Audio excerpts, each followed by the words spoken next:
Larry, here is what JD Vance said about the situation between Iran and the United States. Troops, we came into the situation with maximum leverage and maximum strength. Their nuclear program was destroyed. Their conventional military was destroyed. And you've got some people within the Iranian system who are saying, you know what? We want to change our relationship with the United States. We want to turn over a new leaf. And the president said, okay, we will sit down at the table and negotiate and see if the smart people in that system can take over from the crazy people. Well, here's the basic deal that we cut. The basic deal that we cut was, we'll lift our blockade if you stop shooting at ships. But if you shoot at ships, we are going to punch back, and we're going to punch back harder than ever before. That was the deal.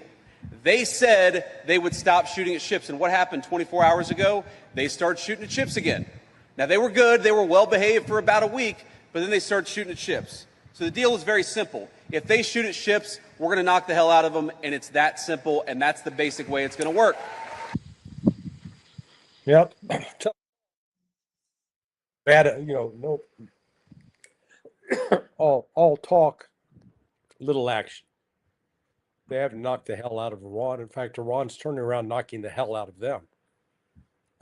Particularly the targets hitting the bases in Jordan, the Muwafaq al-Salti Air Base in particular. A control center, which certainly caused some casualties. So, this is just political theater right now. You said caused casualties in Jordan? Yeah. We had no report on that. Well, I'm not going to report that. Yeah. But what was reported struck the control center. There are personnel in that.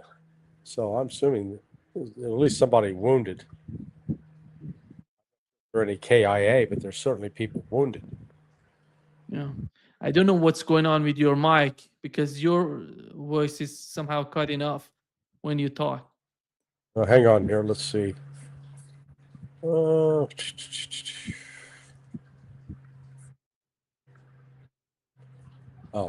Yeah. There we go. Yeah. The defaulted to the MacBook Pro mic, not the power beats. So we got the power beats going. The power is with us. Yeah.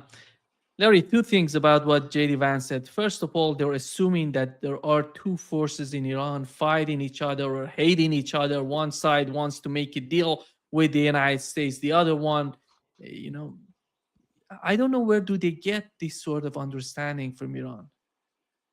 Well, you got to admit, there was a low turnout for the funeral. They only got like 45 million people, okay?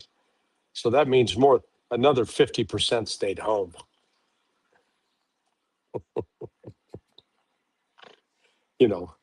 Never, as I said, yesterday and the day before, and it gets bigger every day.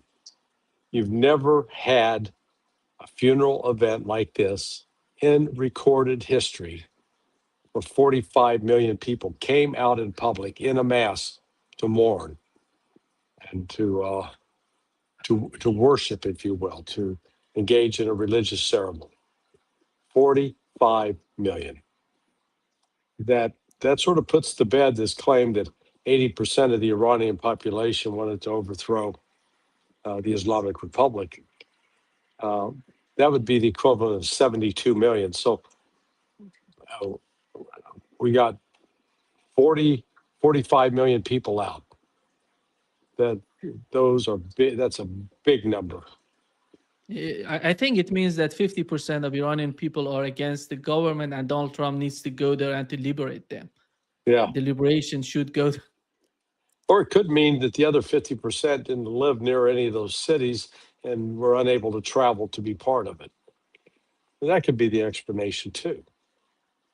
Actually, last night they hit one of the bridges between Tehran and Mashhad in order to make some sort of disruption in the communication or in the way that the people are getting from Tehran to Mashhad or from other cities in between Tehran and Mashhad, because there are various cities, a lot of cities between Tehran and Mashhad. They're going to get the same route to get to Mashhad. So they hit that target. They hit that bridge. The other point that was important, it was somehow confusing for me that they hit a bridge in Al-Qala in Golestan, in the northern which is part of Iran. way out west, correct? Exactly. Is to the northeast, not the west. In northeast, close to Turkmenistan, and they hit that.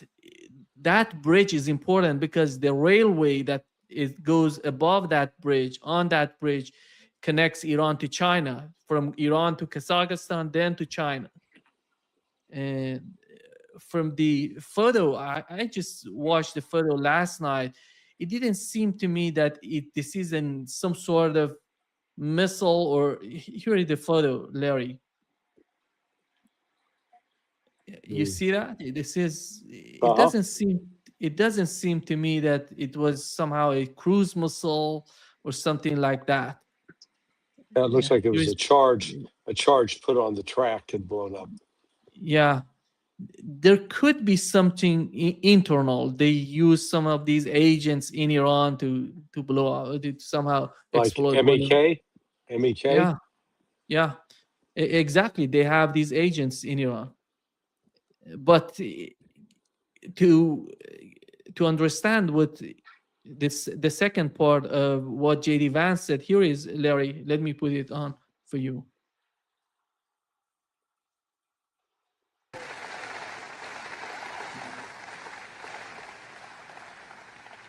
Now, the president maintains a lot of options. I'm obviously not going to tell you exactly what's going to happen tonight, but the president has said to them very simply, the Strait of Hormuz is going to be open. That means oil and gas is going to flow to the American people. That's why we see gas prices starting to come down. That's why we see the oil prices so low, is because the president said that crucial artery through which we ship a lot of the world's energy, that artery has got to remain open.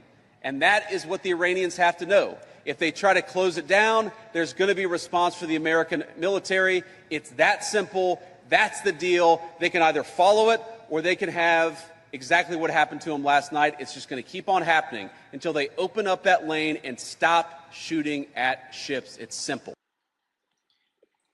He didn't know what he's talking about. Number one, for gasoline prices in the United States, that has nothing to do with the oil that comes out of the Persian Gulf. The Persian Gulf oil is sour crude. It's a middle grade sour crude, but it's sour crude.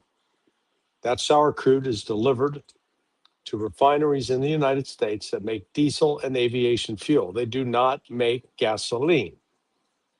The U.S.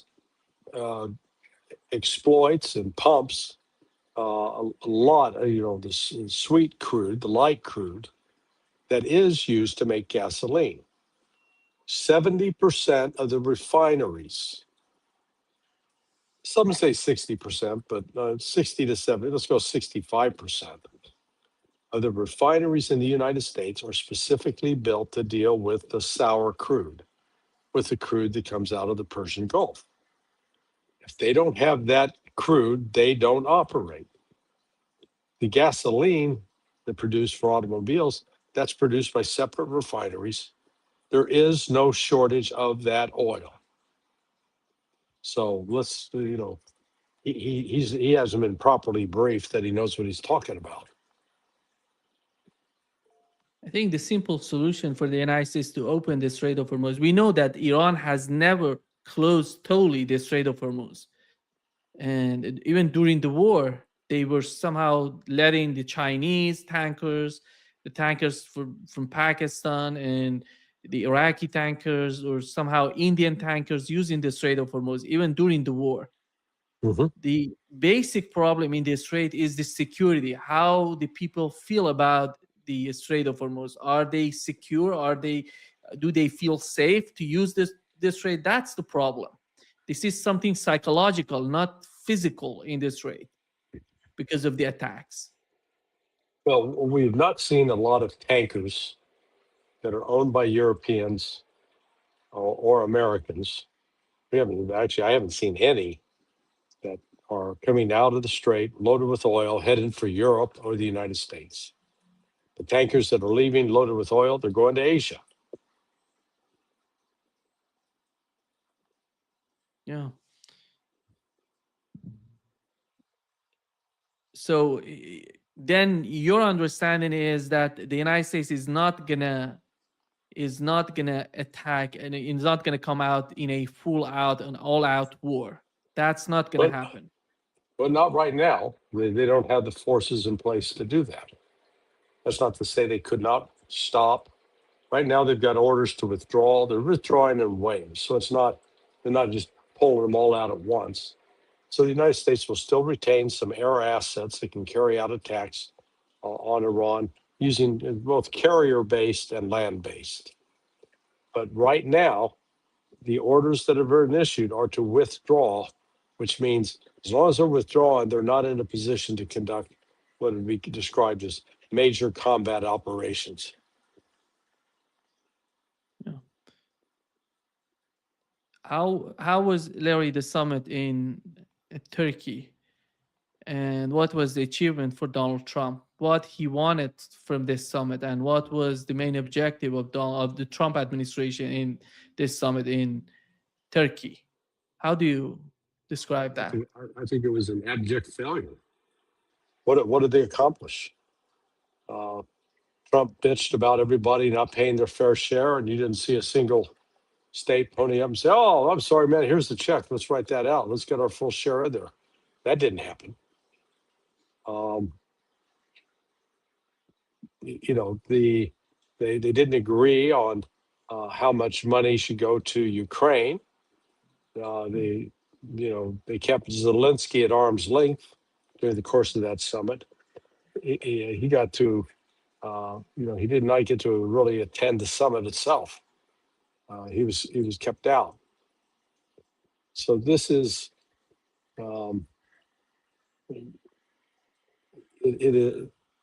they didn't commit to.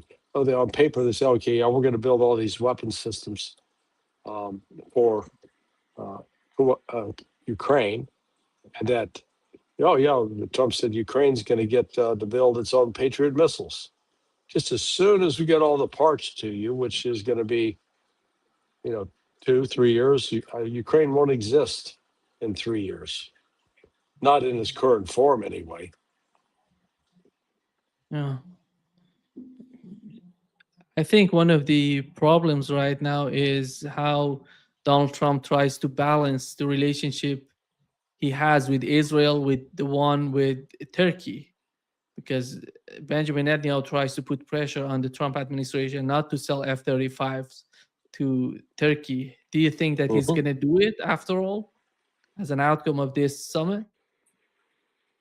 Yeah, I think he will. He's going to try, but it's going to go through the Congress, and Congress can very easily vote it down. So, remember, that's the reason the Israelis have been wanting to get that new legislation, so that that Israel will never be subjected to this kind of political football again. Yeah.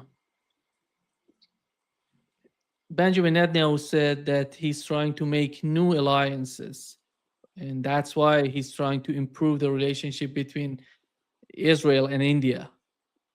And what sort of, assistance or sort of help can India provide, for Israel? What do they want from India? I don't understand. The military-industrial complex, are they going to shift to the military-industrial complex of India? India is using the Russian sort of, weapons, and they're trying to buy from the United States. I don't know how much of in my understanding, their military is totally based on the Soviet era and Russian-based military weapons. I don't know how much do they produce to help Israel. What do they want from India, in your opinion? Yeah, I don't know. I mean, it mystifies me.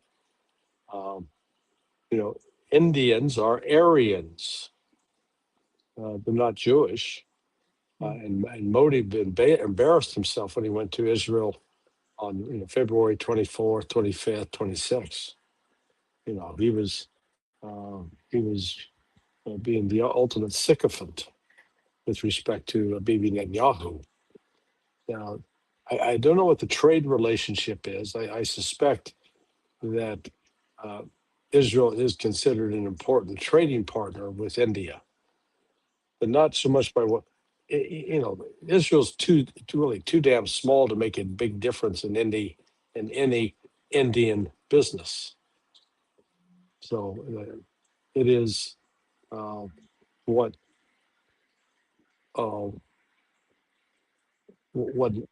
Modi needs to recover from is being seen as a tool of Israel. And that certainly is the message that came across during his visit in late February. To me, the new relationship with India and with Greece, both of them is related to what's going on in the region. With Pakistan, they're trying to balance that with Pakistan because Pakistan doesn't have that much of relationship with Israel. So what is the alternative for them to go against Pakistan? They're going to have a better relationship with India. And with Greece, it's all about Turkey. That's why they're in Greece and trying to, to improve the relationship. Because after all, looking at the military power and of these countries, basically Greece is not that much important for Israel. And they know what's going on in Cyprus, the North Cyprus and the South Cyprus, and the conflict there between Turkey and Greece, and how Israel can, they're sending their people there. Somehow they're buying land there in Cyprus, in Greece. Instead of resolving the problem, they're basically increasing the problem for Israel by these sort of. Israel's been making every wrong choice. They've become a pariah in the world. That's not good. Yeah. Are they, in your understanding, are they going to get those two sections passed in the Congress, Section 224 and 662, which are important, by the way? You've mentioned the importance of that. Yeah, no, I think they're likely to get it. They shouldn't, but the leadership is, again, so compromised by AIPAC. They're all going along with trying to pull a variety of legislative tricks to get it ultimately to the floor and passed in each house. Donald Trump talked with Al-Jolani in Istanbul. He said that he's prepared to help us. What sort of help does he want from Al-Jolani?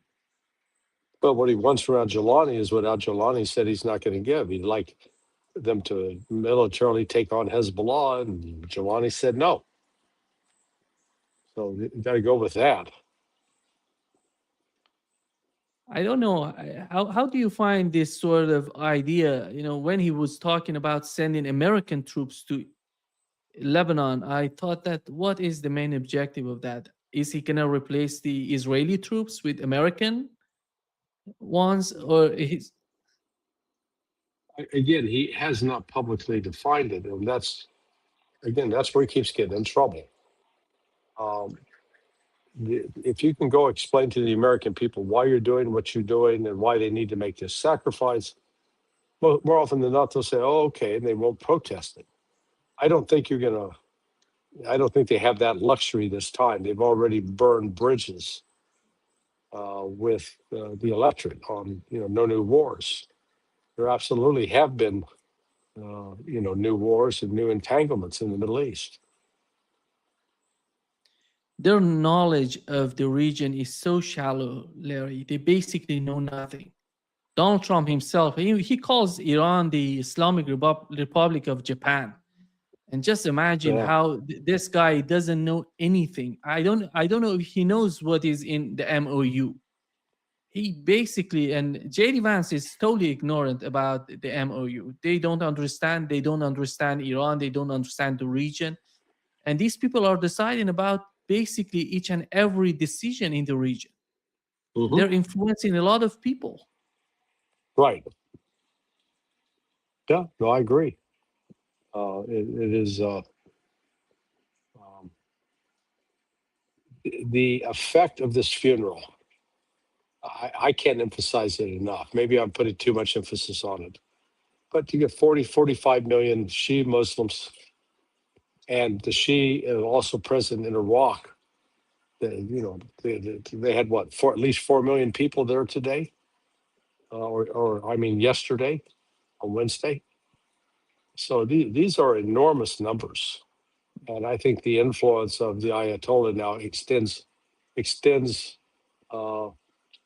beyond the borders of Iran. And this moment in history for Iran has become a rallying point, a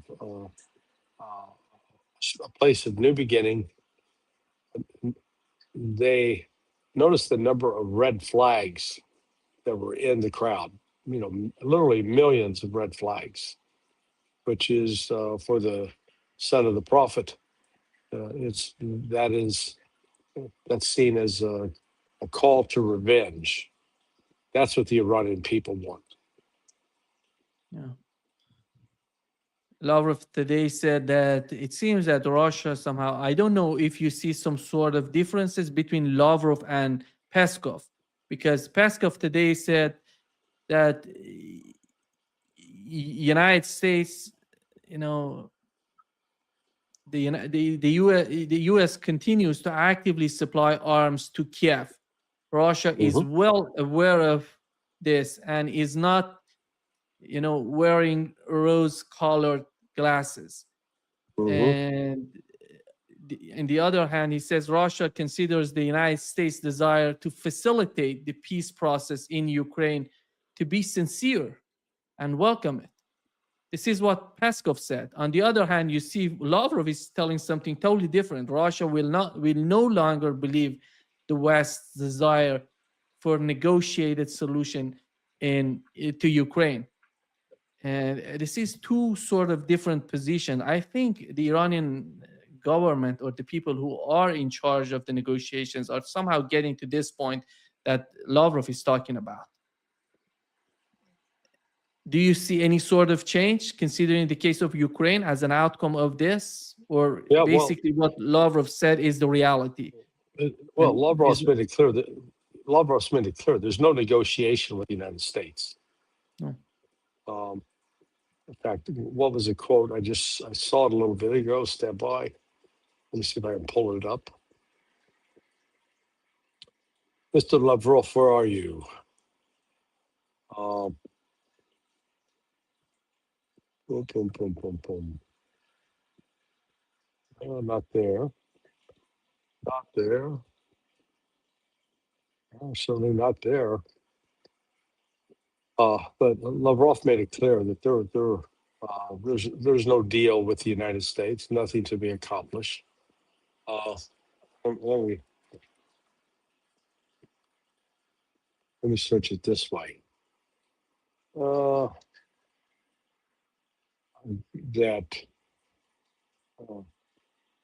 Let's see, Lavrov said, Russia will no longer believe the West's stated willingness to negotiate. The reserve of goodwill and hope has been completely exhausted, according to Lavrov. So that comes in tandem with Peskov's statements, where Peskov has said, we're at war. It's no longer a special military operation. He specifically described what's going on with Ukraine and with the West is a war, not a special military operation. So Russia is now, I think the Russian entire policy has changed, and they're going to be going more aggressively after Ukrainian and NATO targets.